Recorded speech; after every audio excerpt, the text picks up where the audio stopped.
Scene 1. Narrator, mga kaibigan, handa na ba kayo sa isang misteryosong kwento? Sige, samahan niyo ako at kilalanin natin si Amalia.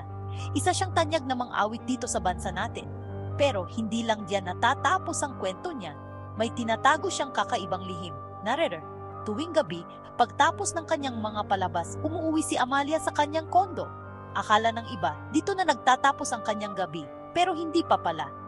Sa kalagitnaan ng gabi, may kakaibang nangyayari kay Amalia. Nag-iiba ang kanyang anyo. Nagiging isang asong babae. Oo, asong babae. Madalas may nakakarinig ng mga kakaibang ingay mula sa unit ni Amalia.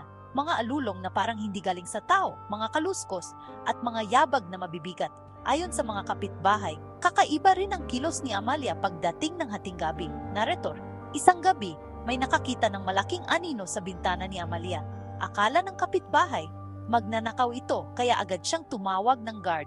Pero pagdating ng mga guard, wala silang nakita.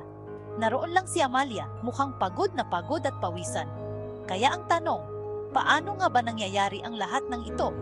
May mga nagsasabing may lahi daw na aswang si Amalia.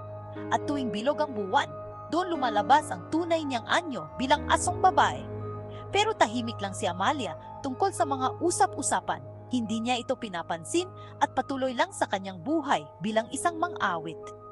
Narrator, kahit ano pa man ang totoo, nakakaintriga talaga ang kwento ni Amalia, di ba? Ano sa tingin niyo? Totoo nga kaya ang mga kwentong ito o gawa-gawa lang ng malikot na imahinasyon?